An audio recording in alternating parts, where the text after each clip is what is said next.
Good day, everybody. Randy Franklin Smith here. And today we're talking about integrating your IAM solution and your SIEM/UEBA solution. I think we're going to show you some really neat scenarios. And the way we're going to do this is we'll talk about, two-way integration between IAM and SIEM in general. But I like to make these things real world and get down to brass tacks. And so what we're going to use for that today is LogRhythm. That's who's making the webinar possible. And then Okta as the IAM solution. And I've got Greg Foss with me here. Greg, you work in the actual internal security division at LogRhythm, right?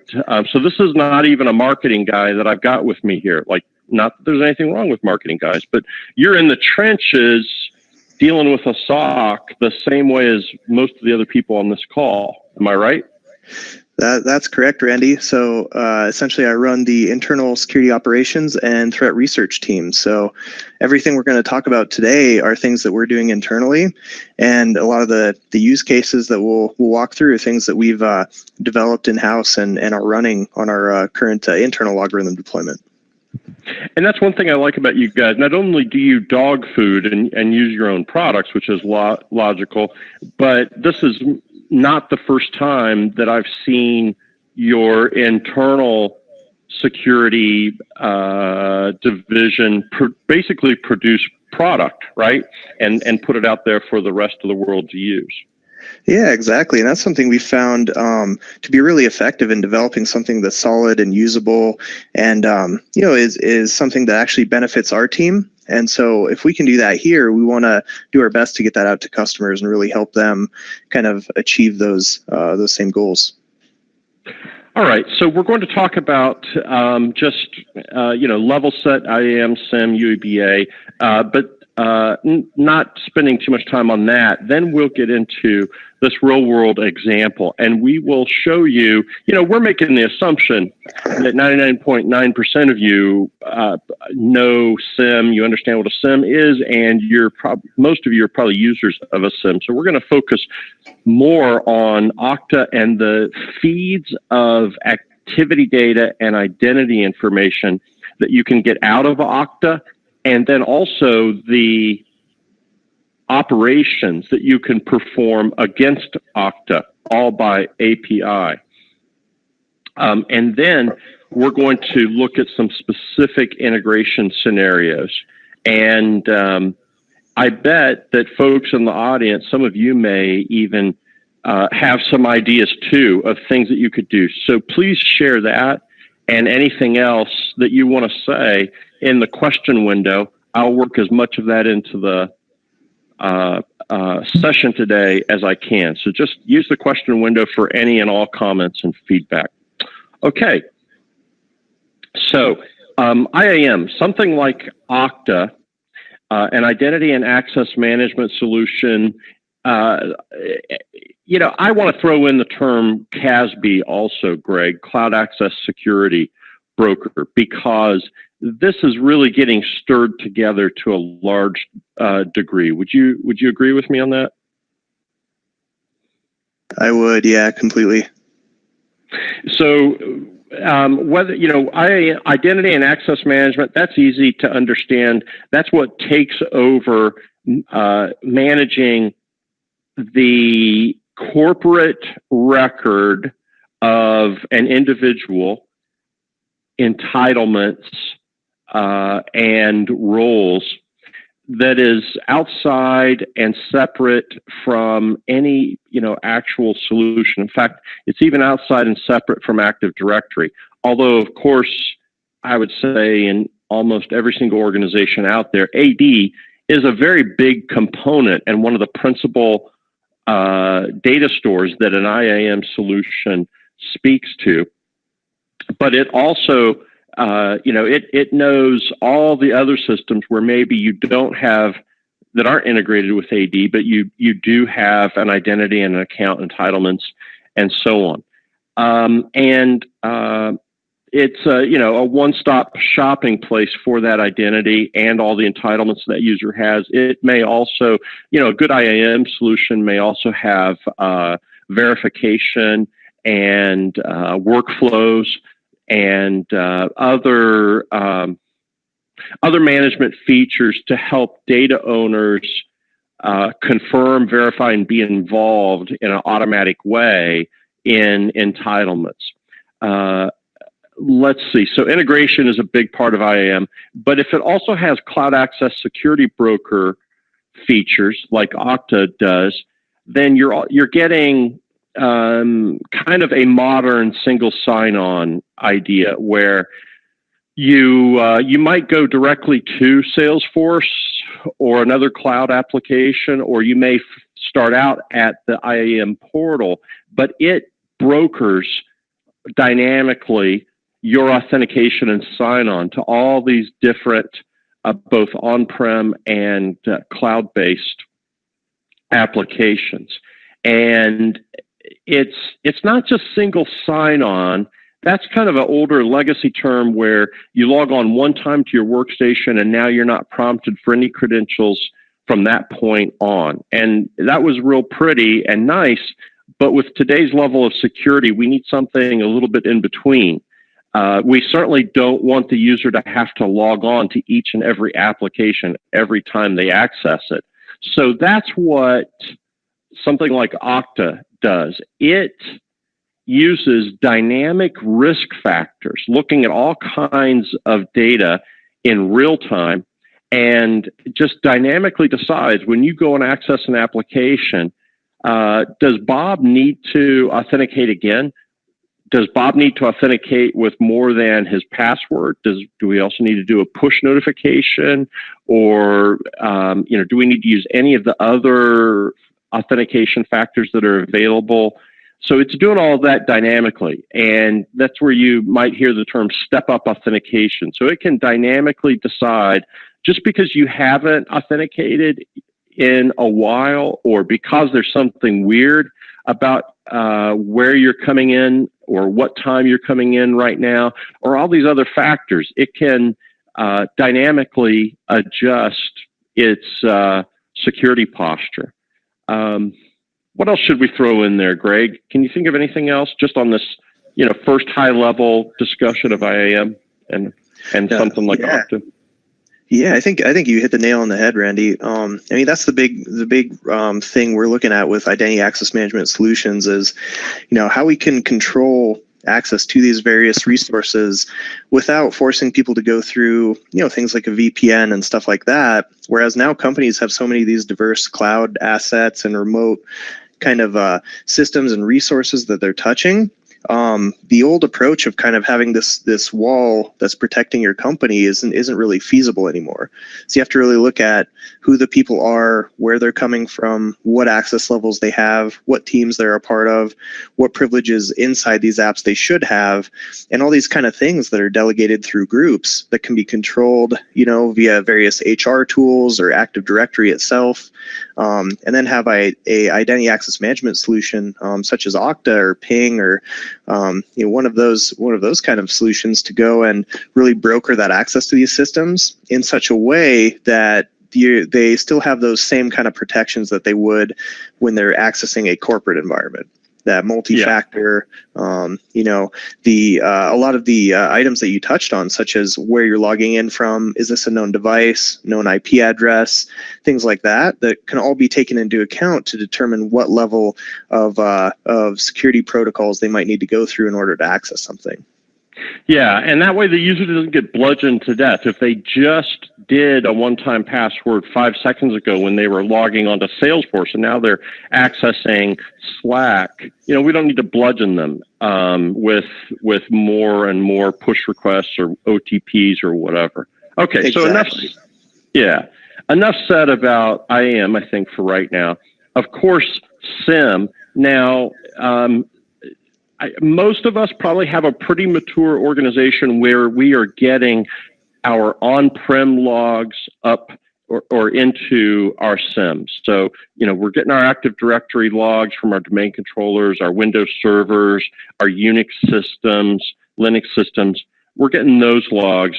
And we may, but I think it's more of a mixed bag, Greg, about which clouds we're getting logs from. Okay, so Office 365, LogRhythm. LogRhythm has support if you're a LogRhythm user, and a lot of other SIEMs have support for Office 365 to get the management activity API logs into the SIEM.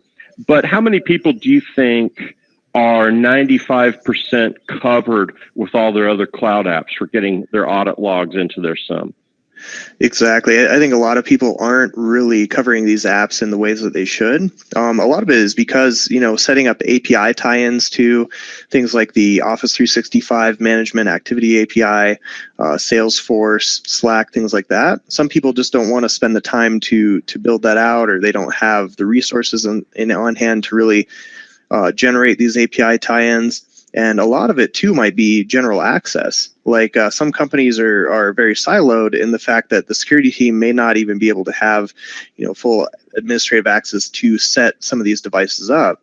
So using something like an identity access management solution, you can see what everyone's logging into, what devices they're using, all those kind of really important details. And then you don't have to spend as much time pulling those details from these other systems because you're getting the main, who's authenticating to what from where already. Yeah. So we kind of have a mixed bag there, an incomplete picture. And I think this is one of the first really neat things about getting activity feeds from your IAM CASB solution is that it's going to give you a maybe not super deep, but very broad, very wide view of access to all your cloud apps, right? Because a good IAM solution like Okta is going to let you know not just when you log into Okta and perform a single sign-on, but it's also going to tell you every time that it brokers access to one of these other applications. And so now we've got a thorough audit log of at least every time every user accesses any application, whether it's in the cloud or internal. So that's one of the first value points right there of getting IAM activity logs into your SIEM. Greg? Yeah, I completely agree. I mean, that's the main thing we're concerned with in security is who's touching what and how are they accessing these things. And this is also something that if you're collecting from your identity access management solution, you can actually save money by collecting these logs instead of going out and pulling a lot of these other verbose logs from other cloud applications. The only downside is you won't have that verbose detail, such as like Salesforce. You might not be able to see, who's accessing what records within Salesforce. When your sales team leaves, are they doing a port out of their customer list and things like that? So those are things where you do want to have that verbose level of auditing turned on. But that first step is seeing the authentication activity. All right. So if we go with integration, now I've got pictured here two-way integration, but let's just start with the first. So that is simply getting events from IAM into your SIEM. That's where we accomplish what we've discussed so far. Now we have at least I hesitate to use the word surface view, but we have a shallow view then of what's happening in all of these cloud applications, of who's accessing them, when, where are they, what IP address were they at, and stuff like that. Like Greg said, this doesn't tell us transactions performing inside of SAP or Salesforce. It doesn't tell us which files I'm viewing or downloading or sharing out in box.com or whatever, but at least we know who's accessing what, when they're accessing it, and from where. Now, the other thing, though, is that's only one-way integration. We're getting our logs from our IAM solution into our SIEM. Two-way integration means that we can go from the SIEM when we notice things happening based upon correlation of our overall organization security activity. So that's on-prem and cloud. We can then send actions back to IAM that reduce our risk or mitigate risk based upon current events with the unique view that your SIEM has, right? The SIEM has the bird's eye perspective of the whole organization. That's the idea. So obviously, we're going to detect things over there that instead of having to open a ticket, and I mean, there's just the potential for what we might do over here in our IAM solution is just wide open once it's automated. And we're going to show you some specific scenarios, but that's the thing I want to get across right here is just the idea of two-way integration, events going this direction and actions or operations going back this direction to preemptively mitigate threats. So the real world example we're going to use is, like I said, Okta and LogRhythm. So how do we get activity out of Okta and into your SIEM? There's two APIs available. There's a system log API, which is more freeform, less structured. And then there's a really nice formalized, well thought out and structured schema of events that's accessible in the Events API. That's the one I'm going to probably spend the most time on showing you. But there is some value to the system log, and I'll be interested to hear from Greg later on if he's using just the Events API right now, or if he's using both or whatever. But we'll get into that. Now, that's just the data feed in the direction of Okta into our SIEM, like LogRhythm. Going the opposite direction, there's other administrative APIs that allow a SIEM that has security, automation, and orchestration functionality, like LogRhythm is very good at with smart responses and other features that allows you to take preemptive that action and make things happen over in Okta. So let's look at the data. So the Events API, if you're interested in digging into this yourself at Okta, there's the link. But look at all the categories of information that you've got.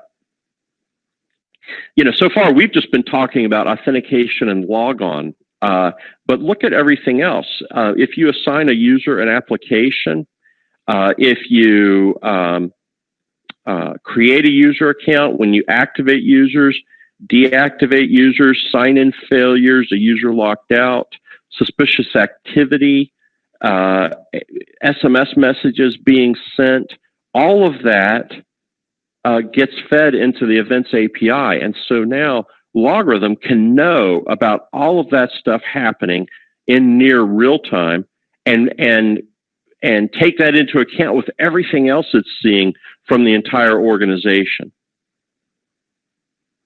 Now, here's the structure of an Okta event. And this is all in JSON. But here we've got the overall JSON object of an event. And I'll show you the attributes that it has specifically. But the most interesting one is the action object. So that's a sub-JSON object. I'll show you an example of it real quick. But then there are also one or more actors and one or more targets.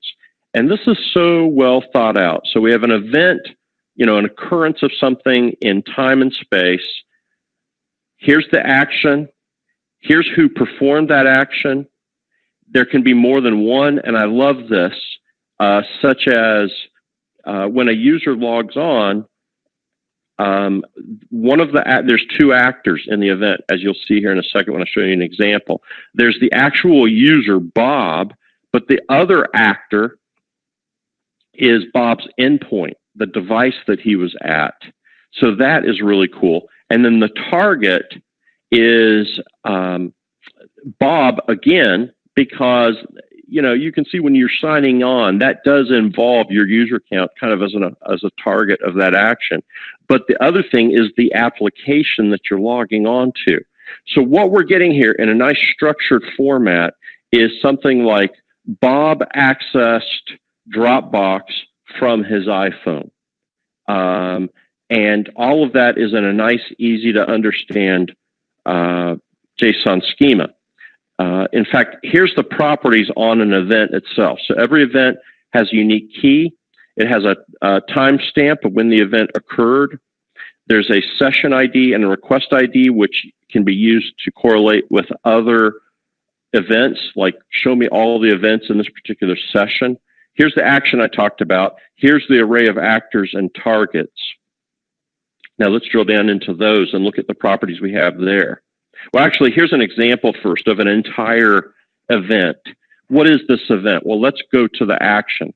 Okay, sign in successful. That's the action. When did it happen? 2017, November 19th. There's that key that's unique for that event ID. Now, who are the actors? There's two actors here, right? That's a JSON array in square braces or brackets. And Samus Aran is the user who logged on or performed this action, who's the actor. But then here is the Chrome client that was running on a Mac. Look at that as the other actor. And there's his internal IP address. Target is just a duplicate of Sam, the user. So I love this. It's one of the most well thought out schemas that I've seen. The action is going to tell you just a nice descriptive explanation message of what it is.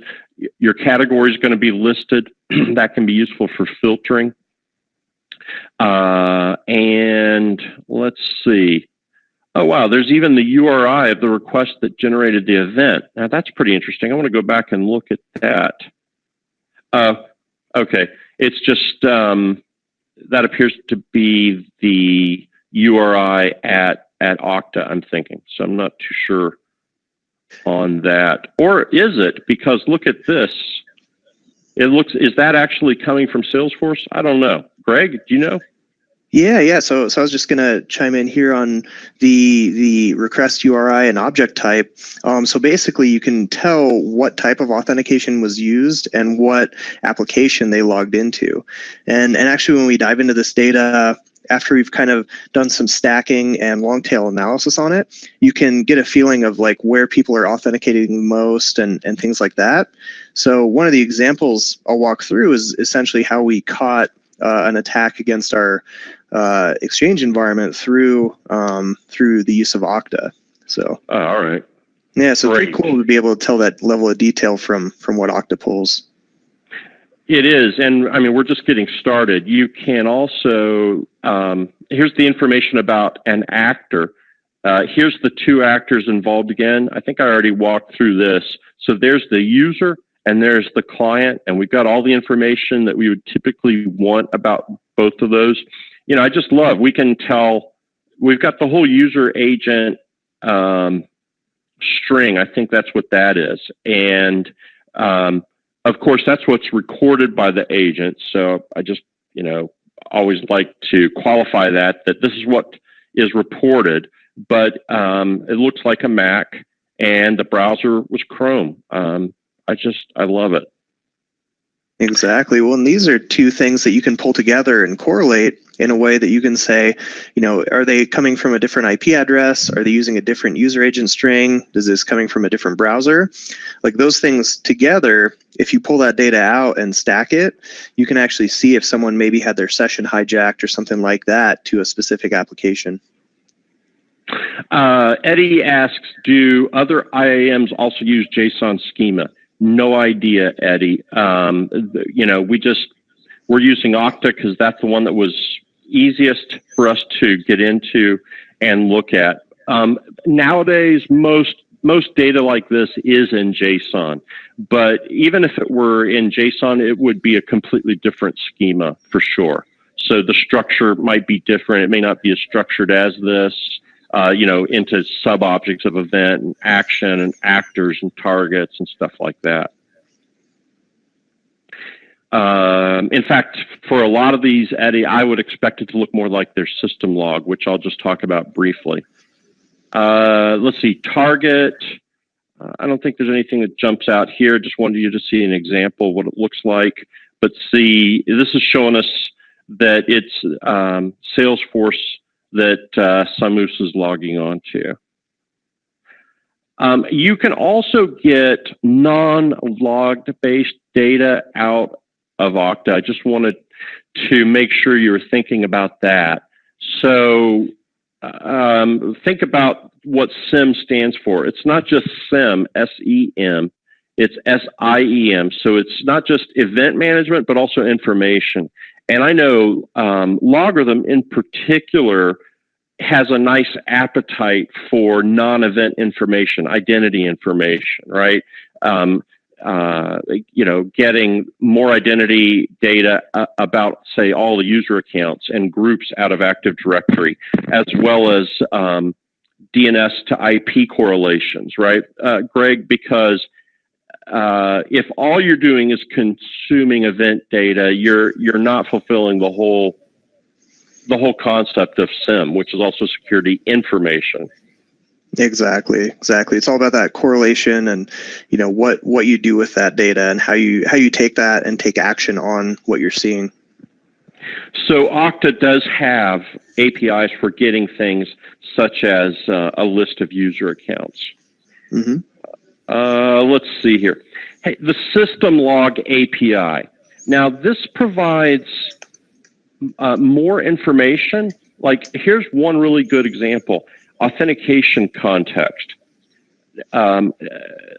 This is not as structured as the events API. This is a lot more like just a typical log that you get from from syslog, and you basically have to know how to parse the different messages. But look at what you get with authentication context on some of these events. It's going to tell you who the authentication provider was, whether it was Okta, whether we're using Active Directory LDAP, whether we're using Federation, or even, like if you, Okta supports Facebook logins and stuff like that, Google logins too. And so you would see that reflected here by social factor provider. Your credential provider, whether, this is going to tell you things like, oh, we used our RSA token, or our RSA secure ID is, a lot more than just tokens nowadays. So it was RSA, or we're using Duo, or we use YubiKey. You get information like that. The credential type. Was this an authentication using OTP, SMS, password, email, OAuth? It's awesome.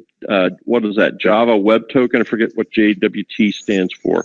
But really nice technical information that could be useful in so many different ways, even if it's just an analysis, to know how are things happening on your network.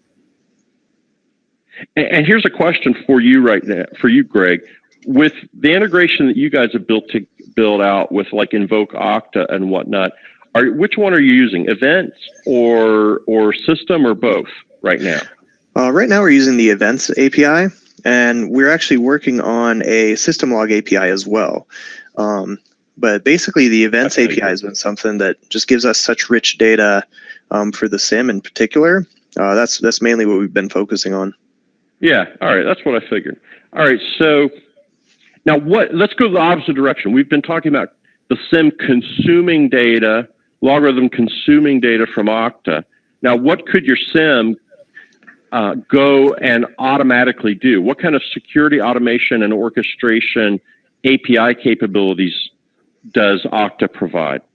Well, you've got API access to the entire user lifecycle. So you could disable user accounts. You could lock them out. You could change their entitlements. I mean, anything that you can do to a user through the portal in Okta, you can do by API.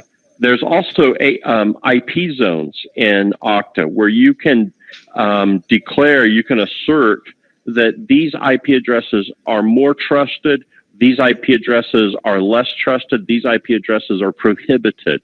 And so just think, we got some neat capabilities there that if somewhere else in the far-flung reaches of our security infrastructure, we determine this is a bad IP address, we're getting attacks from it, it's conceivable you could go over and tell Okta, hey, don't allow this. Don't allow any access from this IP address, or require stronger authentication. I'm actually stealing my thunder because this is one of my scenarios.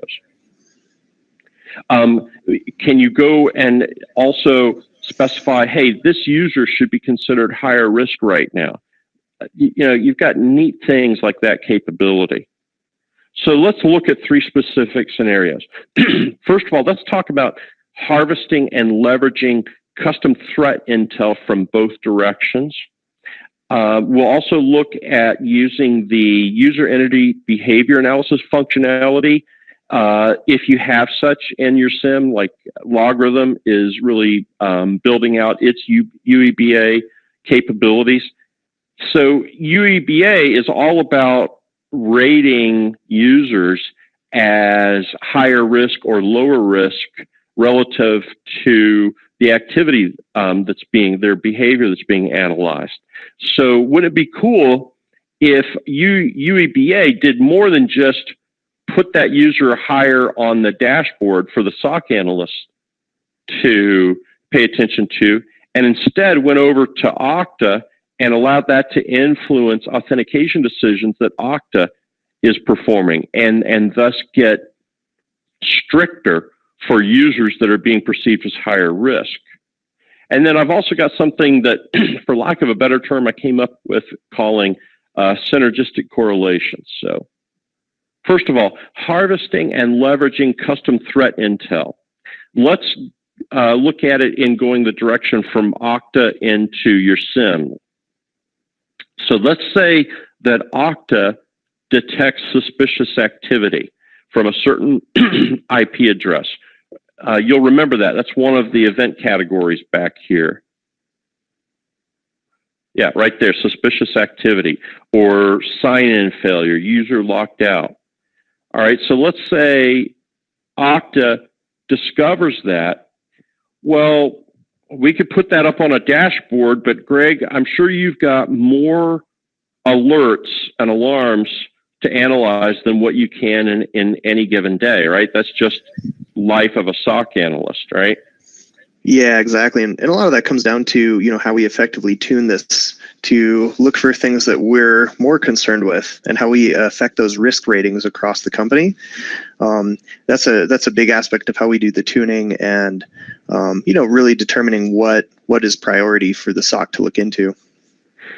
Yeah, and the idea here, though, is if the SIEM can just do it, or if the SIEM can take some preemptive mitigation action, then maybe we don't even need to put it on a dashboard, or maybe we don't need to worry about if the admin, if the SOC analyst gets around to looking at it. And so the idea here is, hey, if Okta sees an attack from that IP address, .32, let's just feed that over to LogRhythm and let LogRhythm perform security automation and orchestration and block that IP address for a period of time on other systems. Or we could also say, let's start bubbling up any alarms or behavior that involve that IP address and set it as higher priority, since we're also being reported from Okta that IP address is suspicious. Or this could also feed threat hunting, where we say, let's go back in time from other sources of log data, because Okta doesn't see everything, right? So we're getting all these other logs in our SIEM. Have we seen this IP address before? Oh, we have. Ooh, 2 gigabytes of data flowing out to that IP address. That's worthwhile looking at, Greg. Exactly. And that's something where the more of this that you can automate in as effective and safe and repeatable way as possible, that's definitely something to look into. Like one of the things we do with malicious IPs, we won't just block them at Okta, but we'll automatically block them, Okta, O365, firewalls, DNS sinkholing. We'll kind of try and hit the whole gamut when we detect something like that, because for us, we have such a globally diverse workplace, or globally dispersed workplace, that we want people to not be able to touch these IPs or be impacted by attackers in this way, regardless of where they're at in the world. Yeah, it's awesome. Now, we could go the other direction, right? LogRhythm, your SIEM, might detect an attack from a given IP address. Well, let's feed that information over to Okta. Maybe let's block clients coming in from that IP address in Okta. So it goes both directions is the point here. Exactly. Now, what about letting UEBA risk perception influence Okta authentication decisions? So over in LogRhythm, behavior about Randy Smith pushes up the risk on that account. There's things we see that increase the likelihood that Randy's account has been compromised.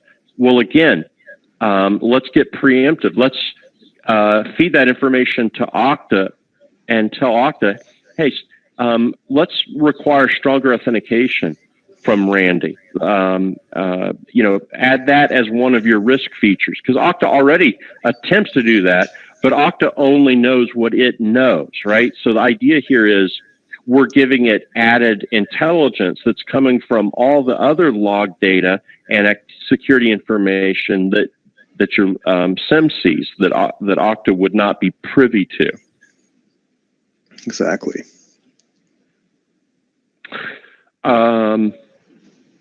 We might even get a little more preemptive. We might say, hey, whatever it is about R. Smith, we're so nervous about his account. Let's tell Okta to terminate all sessions across all devices for Randy and force full reauthentication. So I'm starting from square one, like I've never touched, my account before. Or let's just lock his account out altogether until we can get in touch with Randy and find out what's going on. Or, force password reset, or any of these other user account lifecycle capabilities that Okta provides by API. What do I mean by synergistic correlation? Okay, I thought of this scenario, and this is being able to, this really demonstrates the importance of your SIEM being all-seeing, not having silos or boundaries of visibility in your overall organization across clouds and on-prem and regions and everything else. Because check this out, I would imagine that Okta already has user velocity controls in it. So by velocity, we mean whenever somebody logs in from a new location, it compares previous logon locations and calculates the distance between them and says, in the amount of time that's elapsed, unless they are on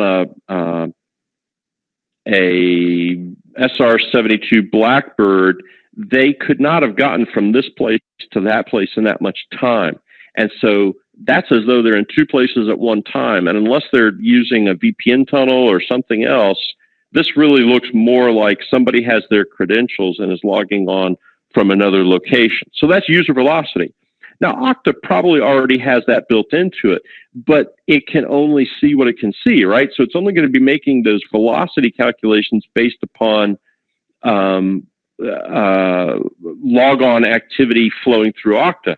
But what about all the other systems that don't go through Okta? Well, LogRhythm is the same thing. It's only going to see what it sees. And if it's not getting logon activity from Okta, then here's the scenario that could happen. LogRhythm knows that Randy just logged on from a Brussels IP address because of the VPN server or whatever else, maybe a live log on at a workstation in Brussels, right? At our corporate office in Brussels. Okay, so LogRhythm knows that, and Okta knows that Randy also just logged into Salesforce from an IP address in San Francisco. Now, if they're not talking to each other, no one is going, the right hand doesn't know what the left hand is doing.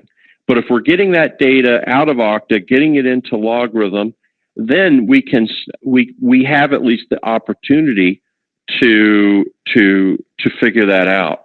And so that's what I'm talking about with synergistic correlation. All right, so if that weren't enough, here's two more reasons to pull activity feeds from your IAM solution into your SIEM. And just to review the ones before that, the very first thing we said is this gives you a degree of visibility into cloud applications that you're not already getting logs directly from. Second, we looked at all of these correlation and two-way integration capabilities and opportunities there. But now, above and beyond all of that, is just the idea of getting the audit trail of what's happening in Okta, because there's a lot of privileged activity and privileged operations that happen in Okta since it's an IAM solution. So we need an audit trail so that we have accountability over what admins are doing, and also could detect if privileged access to Okta itself has been compromised. And then there's the whole idea of context for incident response. I really am a big believer in being able to stage as much information for our SOC analyst so that by the time we put an alarm up on the dashboard, Greg, you don't have to go and face all these high friction operations in order to pull the whole picture together. It's like putting a whole brief together before you go to your boss and ask for a decision. You follow me? Yeah, exactly. And that's why I really like the demo or the use case you just walked through. Because that's the big thing we use LogRhythm for, is quite simply correlating all of this data. Even things that may not be touching Okta, we can glean a lot of information just from having that log data already, and then seeing further activity that may, be coming from or hitting some of our cloud applications. So Greg, I'm going to make you the presenter, and we'd like to see this in action. So here you go. Sounds great. Yes, we can see it. Excellent. So essentially what I want to do here is just walk through what we've done with LogRhythm to visualize this data and aggregate this information in a way that we feel is pretty effective for security operations teams. Looking at ways to identify compromised accounts and how we actually respond to that using the Okta API in a automated fashion, so to speak. And this is a big kind of initiative we've been pushing for internally. We're trying to move towards a full zero trust architecture in our environment, where basically what you have access to is controlled simply by who you are and where you are and things of that nature. Trying to move away from the kind of historical hard outer shell sort of approach and look at really validating every single item that you're touching within a company. And so first, I want to just touch on our dashboard, and I'll actually zoom into this a little bit so you can see some of this in more detail. We'll focus on this top part first. But one of the things I really like doing is just visualizing this data on this authentication activity map here. So what's nice here is that we can see pretty quickly, if there are events originating from areas that, maybe we don't have offices or, might be something that, we're concerned with. We can see that pretty quickly and easily right from here. But then we also get these lists of very specific events around what's happening with our Okta authentication data. So right here, we can see we have a bunch of logon failures. We could dig into that and see, what applications people are failing to log into, why these authentications are failing. We have some where it's breaking out, one of the reasons, bad password. We can also tell when people are granted access to new applications. We can look at when people are changing their passwords. One of the cool things, I couldn't show this dashboard because we actually have our real data in there. But if you drill down into some of these things like user password modified, you can do such things as looking at, was this password modified by the account owner, or was this modified by an admin or something of that nature? So you can really look into making sure that access is, people aren't doing things they maybe shouldn't be, accessing other people's accounts and modifying things maybe without a change ticket or something like that. We also get things, user created, user activated, really good things for us where, whenever a new user comes on, we like to delineate, what their access level is. Is this a IT administrator? Is this a manager, finance personnel, something like that? So then we can throw them into the different groups, basically using lists within the SIEM so that we can vary risk levels based on the activities that we see happening around their accounts. And so Okta pulling this data for us allows us to dynamically create a lot of this data and makes it really easy to manage going forward without that real kind of manual intervention. But then down here we have our IP address origin, so where this activity is coming from. I'll hop over here to the user impacted. So over here we can see, what is happening to these accounts. So usually this is something where they're generating events, which are oftentimes security events. Could be things like failed logins, passwords modified, things like that. So if we see a user kind of like this, where they have tons of events for this single user account, that's usually something we want to dig into and see, what's going on there, who's touching this account, what activities we're seeing, and then kind of try and make sense of it. And then down here, we can correlate a lot of this user origin activity to user impacted. So if there's an admin down here who's setting up new users, changing passwords, stuff like that, we can often correlate this data up here. So it makes it really easy to visualize all this kind of quickly and easily just right from this dashboard. Then down here, we're getting into classification activity. So access granted, account modified, account created, authentication, all these kind of items that just make it easy for us to see what's going on. We have our common events down here, breaking out, a little more detail of kind of what's happening with some of this authentication activity. But this one's actually one that I spend a lot of time looking into, is this object field here. And Randy, you touched on this, looking at, what devices people are using to access certain resources. And we usually use a few different key data points to determine if account may be compromised or is being used illegitimately or something like that. But looking at these objects is one of the really good ways to do this. And so I love this capability. Yeah. Oh yeah, and that's the thing. I mean, Okta's log detail is really great. It's something where their API integrations were really easy to work with, and the verbose amount of data we get from the logs is something that us as a SIEM vendor, this is really critical for us and makes our jobs easy if we can get this kind of data from these applications. But then over here in the subject lines, we actually get some more detail about why some of these authentication failures up here, why is that happening? Was it invalid credentials? We have a bad username password, users currently locked out, users not activated, provision to a certain app, sign-in failed, verification. We also have some stuff where the push factor was failed. And that's a really good one for us, looking at they logged in successfully, but then they failed the multi-factor test.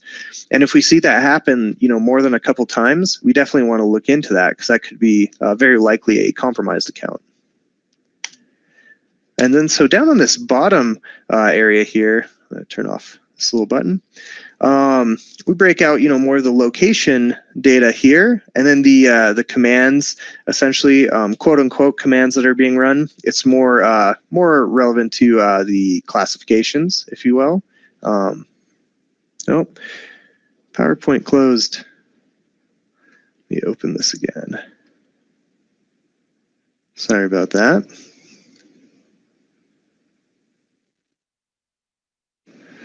All right. And so the real key piece of data that you had touched on, Randy, is this URL data down here. So right here, we can see our most commonly authenticated application through Okta is Office 365. And so you can see there's 643 authentications to that application. And I've blurred out a few of these to not give away too much info about our environment. But essentially, this gives you a really good idea of what applications you have integrated to Okta and how they're being accessed. So say if we were to drill into this, we could see what clients people are using to access Office 365. And that's where we really dig into looking into the delineations between, does this user have all these different variables that don't match up, such as their authentication location, browser, user agent string, and essentially all these pieces come together in such a way that we can make rules around that and really detect when people may have a compromised account. And the real key to doing this is understanding your network and knowing where, your VPN IP addresses are and understanding, what people's kind of behaviors are. Like if you know your staff, your systems, okay, this user works out of Dubai, so this activity from there may be normal. But seeing those dual authentications with all these different variables that aren't related to VPN activity, something that you can really easily determine just by visualizing this data in the dashboard. And so some of the rules that we put together, basically we wanted to detect a lot of this activity and actually have rules fire and then take automated actions when we see these types of things. This first one's pretty straightforward. We're just looking for account locked out. This is one that we alarm on because we want to do some things like automatically notify the user that their account's locked out, push a ticket to IT so that they can actually get started on working with this user and they know about it before the user's all of a sudden wondering why they can't access anything anymore. We have our failed password here. So right here, we're looking for more than 5 attempts for someone to log on to a user's Okta account. So just simple, dictionary attack detection here. This one we've had a lot of success with. This is where, if you look over here at the detail, we're going off of the vendor message ID that Okta is pushing, and we're looking for users failing their multi-factor authentication. So this is something where they've authenticated successfully with their password, but now when they're getting the push request, they're either rejecting that or they're entering a wrong token for Google Authenticator code, or they failed their YubiKey verification. Whatever the company has employed here in terms of their multi-factor authentication, this is one of the steps where you can look at, has this user's account been compromised?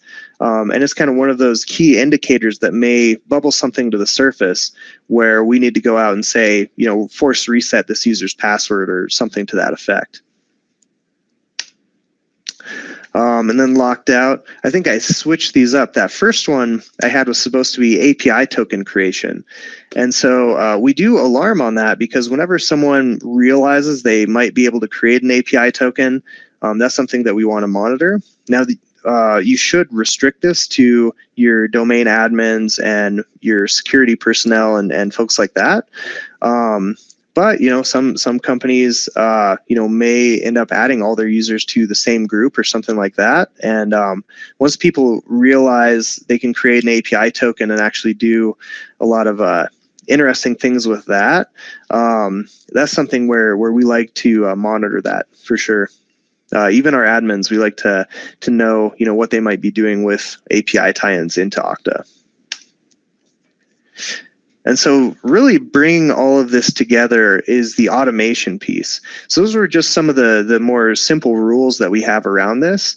But what we want to do is be able to trigger off of things such as an alarm firing. So one of these alarms fires we see, say, an account is locked out, we want to take some automated actions, maybe completely without user intervention. So this is one where alarm fires, automated action happens. Manual initiation is something really useful for our SOC guys, where they can go through and they have a SOC API key, so we can track all actions that are performed with this account. But basically, we don't need to grant them full access to Okta. We don't need to give them privileges to modify accounts or do any of those admin functions, but we can give them an API key that's very restricted to what options we've outlined within the SIEM for them to perform, such as forcing a user a password reset, sending a push request, nullifying sessions across all different devices. And those are things where if they're hunting in the dashboard and see something where an account looks to be compromised, like there's these dual sessions or something like that that are disparate, something like that where they can actually trigger these actions from the dashboard and have that all be auditable and tracked without necessarily giving away too much. And then there's also the alarms with an approval process. These are ones we use very often because oftentimes we might not, when we see the alarm and drill down into it, we might realize, okay, this is a false positive or something to that effect. But there are some where if we do want to have these actions take place, we can have a designated people in an approval chain to verify this before we kick it off. So you don't inadvertently, say, block an IP or lock a user out or something to that effect. And so email notification is one of the fun ones we're working on. This is just for the account lockout. This is something where when users are getting locked out, we have this happen every once in a while within our development environment because people are testing things and working on stuff within a separate environment. Sometimes they'll end up getting their accounts locked out for whatever reason. So we have an automated process to notify IT. So up here, we basically send a notification to IT saying, hey, this user has generated lots of failed authentication attempts. Now their account's locked out. So they'll probably be contacting you soon. We actually improved this to actually push tickets to our ticketing system now instead of just sending emails to them.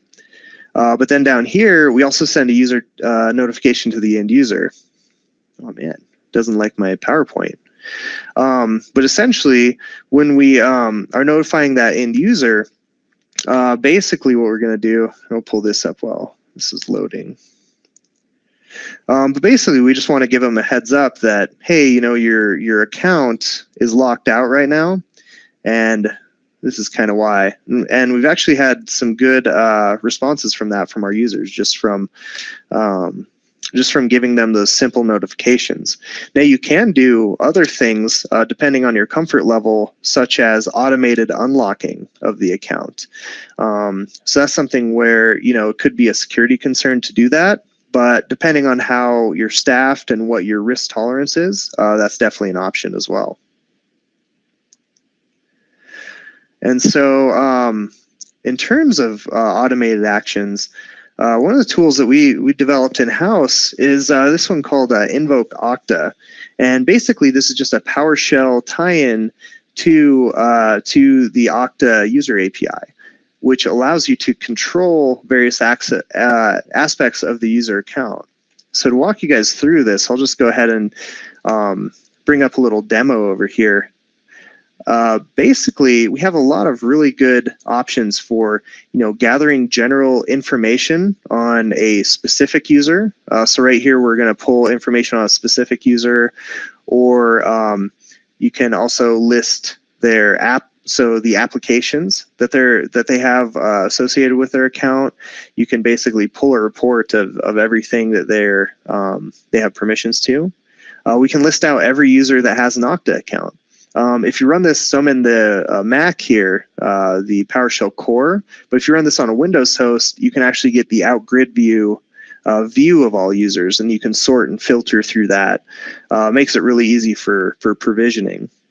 And then we can list all the users that might be locked out currently. We can do the same with deprovisioned users, so who's kind of in that offboarding stage at your company. But the real meat of this comes down to what actions we can take on this user. So one of the things we use most often when we see a potentially hijacked session or compromised account is we will force terminate sessions across all applications this user has access to. So when we do this, it'll force them to re-authenticate. You can also do things, I don't have it documented in here yet, it is in the Windows version of this, but we can force them to validate a push request with their phone. And this is something where we'll dive into it in a little more detail later on here, but this is something where we're actually right before this webinar talking about using this for a phishing test to see who would accept, blatantly accept random push notifications to their device. But then if there's something really going on and we need to talk with this user, we can go ahead and suspend their account. And you can also revert these. So you can unsuspend their account if this user is actually locked out. So this is an action. You can't lock an account through the API. Though suspend has pretty much very similar ramifications for the account. But you can go ahead and unlock the account from the API. And you can force reset the password. So I'll go ahead and run through a couple of these just to show you guys what this looks like. So we're going to run this on our test user here. So we just pull up, their basic username. We also pull their second email, which is great for, say they have a Gmail address or something like that. We use this for true identity to track this user through all their different identities. So this is one of the ways to gather some of that data. We also pull their security question. Some of these are pretty funny. People get very creative. But then down here, we'll list out actually the applications that they have. Since this is a test account, this user doesn't have access to anything, so it doesn't really show anything there. We also get that user's unique ID and then the status of their account. And so we can impact that pretty easy here. So say,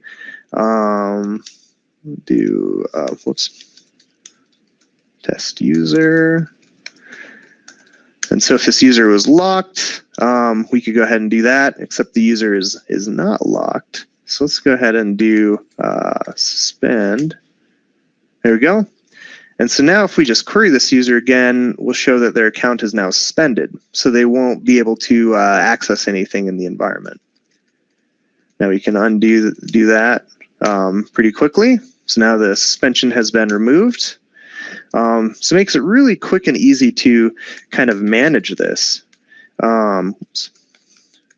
Now say we want to reset this user's password, we can go ahead and do that really easily. And then we just have to get them this link, which when they visit that is going to force them to create a new password. Which now I should do this so that no one can use this account on the webinar. But basically, it gives you all these kind of verbose ways to interact with these accounts and kind of control that access. And so taking this kind of to the next level, we've integrated all of these actions into the SIEM directly. So basically everything I just showed you there in that PowerShell script, you can basically click on a user or tie this to an alarm or what have you, and have these actions take place automatically. And so whenever you run through these, it'll just give you kind of that same output to let you know whether this succeeded or failed when you were actually going through and handling these actions on the account. So over here's kind of that overview of what actions you can take. And then over here is what the output looks like after you run this. So this one was actually tied to an alarm. And so we had two smart responses tied to the specific alarm. So this first one, we have clear the Okta sessions. So right here we can say this succeeded, and it was one where we had it auto approved. So down here, we have one where this was set to have an approval process, and we denied the approval of this one because we didn't actually want to go and reset this user's password. And so it's just something where you kind of have that flexibility for what you want to automate and what you want to have just run, in a more manual or approval-based approach. But the big thing about this, everyone kind of really relies on multi-factor authentication as a means to protect and defend their environment against all these different attacks. And the truth of it is there's so many ways to attack even these multi-factor authentication systems. There's a really cool tool by one of the folks over at Black Hills Information Security called Cred Sniper. And that thing is pretty cool. It's basically a whole toolkit for stealing and replaying multi-factor authentication tokens. It's something that we've actually seen a few users impacted by this here. In fact, we had one person gave up their password in a phishing test and then ended up accepting a push after the attacker sent them a bunch of these different push requests. So even if you have multi-factor in place, you really need to look at what's happening after people authenticate and then determine how to detect, if any of these, if there's any suspicious kind of things going on with that account. And then take action to force, step-up authentication, session termination, things like that to really force them to revalidate their identity at that point. So the kind of best way I thought to walk through some of this was to talk to you guys about a use case that we had. So this is actually right after we deployed Okta, we kind of found out about this one. What we're looking at here, I just took a screenshot using a API through a third party of this attacking this phishing attack that we'd received. And so basic Office 365 login page. But it turns out someone had fallen for this in the past. And so this attacker was trying to get into their account. They were using a valid password, but they weren't able to pass the multi-factor authentication. So right away from the dashboard, as soon as we saw this happening, all of this activity that I'm highlighting here was from, it was successful authentications but failed multi-factor for this specific user. And so as you can see right from the dashboard, we knew something was wrong with this account and we had to dig in and figure out what was going on. So over here, we actually were tracking this attacking IP. This is before we shunned them using that API tie-in. But from here, we can see a lot of information about what is being attacked and how they're going about it, just from looking at this log data. So we see the host they're coming from, who this impacted user is. We can see the consistency of these authentication attempts. You can see this was a steady kind of attack where they were just going after this account for a long time after they had lost access to it. So by this point, we'd forced a password reset on the user, but they were still trying to break into their account. So we saw these hundreds of authentication failures. Down here, we can see it's coming from external. And then the URL is such a key piece. We can see they were trying to authenticate to Office 365. And then over here, we have the different types of common events. So up here was where this was before we had forced a reset on their password. Oops.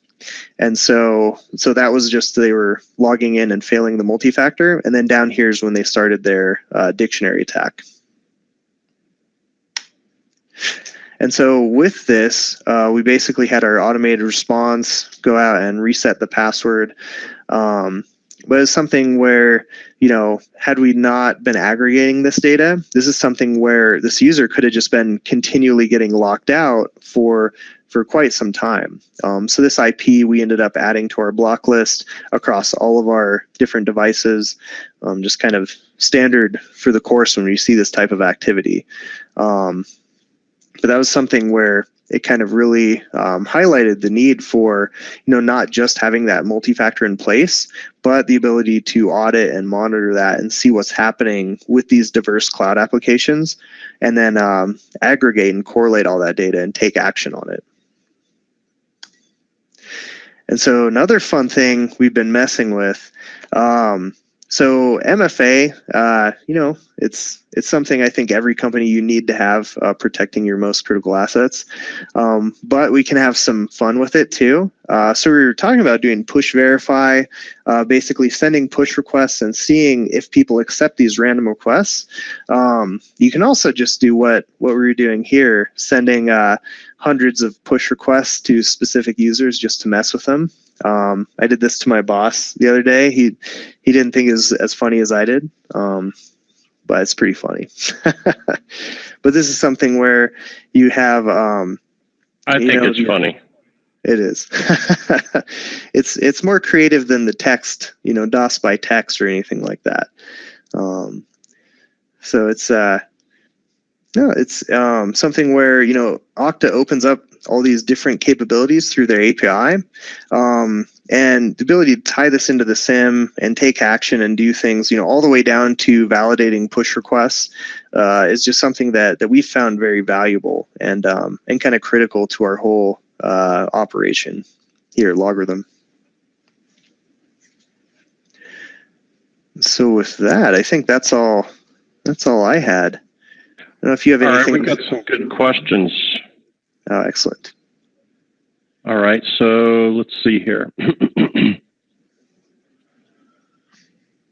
Let's start out with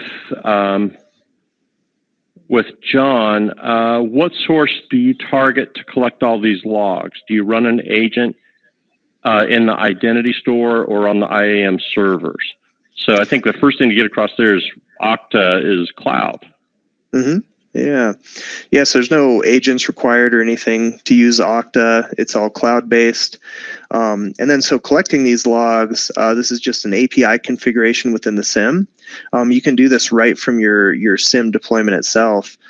Basically, you go register an API key for Okta and then plug that into the API connection within the SIEM. And then you'll just start aggregating that log data. Aubrey would like to know if this Okta integration is in LogRhythm 7.3 or 7.4. Yeah, so this works for both. You can even use this in 7.2 as well. Eddie is asking if you have a web proxy enabled into LogRhythm so that you won't dilute your top URLs associated with Okta authentications. What is Eddie getting at, the fact that since you're going to Okta so much, it would throw off top URLs or something? Possibly. I mean, for, depending on how you're collecting this. So since Okta is cloud-based, it's not really going to be affected by the proxy unless you're doing rewriting or something like that. Like if you're modifying user agent strings of your employees before they touch assets, or doing any type of data masking, that might affect it. But in general, with some of the customers we've talked to that are doing full proxy for all of their web traffic, the data is pretty much the same because it's relying on what it sees on the back end in terms of authenticating to specific cloud applications. Okay. And Susan is just wondering about LogRhythm in general. Is LogRhythm a cloud-based or on-prem SIEM? So LogRhythm is on-premise right now. We are working on a cloud-based solution, and our UEBA offering is cloud-based. So that's the cloud AI aspect of the SIEM. And in fact, let's see. Husan wanted to know more about the UEBA capabilities of LogRhythm. Is that something built in, or is that a different offering? How does that go? Yeah, so UEBA is such a broad topic. Like we have the definitive kind of UEBA solution that's specific to cloud AI, where they're doing the machine learning and artificial intelligence kind of analysis on authentication data right now. But a lot of these UEBA controls you can do just with the SIEM directly. So using like the AIE engine to develop rules looking for these different types of authentication that you're really concerned with. A lot of different ways to go about that. And Thomas asks, about your security automation and orchestration capabilities. How much of that is built out, and how much is just stuff that they've got to write their own script? Yeah, so we actually have a lot of this directly built out. There are some things where you can develop whatever you want to tie into various tools. So if you have like some Python or PowerShell or even a say C# application or something like that, you can tie these in pretty easily within the Smart Response functionality. But we do have a full team here that's dedicated to developing smart responses for the product. And then on the LogRhythm community page, we actually have a listing where we have a whole community group where we have listings from internal smart responses that are developed and essentially gone through our QA and verification process. But then there's also a place where customers can submit their own smart responses there. So you have kind of this really good community of people who are working on their own SAO use cases, and then they're augmented with the ones that are approved and verified by LogRhythm itself. Mark says we use a different IAM solution. So how hard is it to get a new log format into LogRhythm? Yeah, so it's not hard at all. Whatever IAM solution you're using, we should be able to collect from that. I know we support ping out of the box and various other tools out there.